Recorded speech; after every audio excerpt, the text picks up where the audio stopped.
আ- আসসালামু আলাইকুম। আজকে পিঠা বানাচ্ছি, পুলি পিঠা। আমি একটু সিস্টেমটা দেখাচ্ছি কিভাবে বানায়।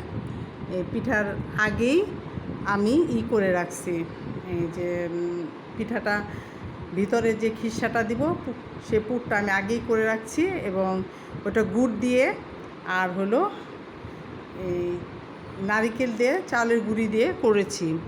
এখন আটা আটা আটা যেভাবে রুটি বানানো হয় সেভাবে ওইটা সেনে এই যে পিঠাটা আমি বানাচ্ছি, এভাবে বানাইতে হয়।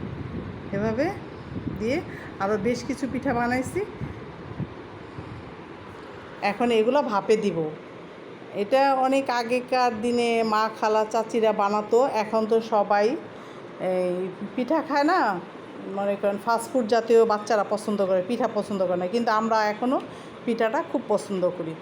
এই এটার নাম পুলি পিঠা। সবাই নিশ্চয়ই এটা বুঝতে পারতেছেন, এটা যে পুলি পিঠা। এই যে আমি এখন ভাপে দিব। এই যে গরম পানি করে রেখেছি, এখন এটা ভাপে দেব। এই যে পুলি পিঠা, এটা এই ভাপে এভাবে দিয়ে রাইস কুকারে সিদ্ধ করব।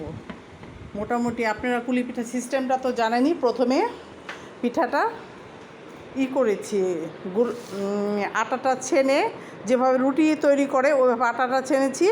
তারপরে যে ভিতরে যে পুরটা দিয়েছে ওটা নারিকেল, খেজুরা গুড়, দুধের খিসা এবং চালের গুঁড়া দিয়ে ওটা পুরটা তৈরি করেছি।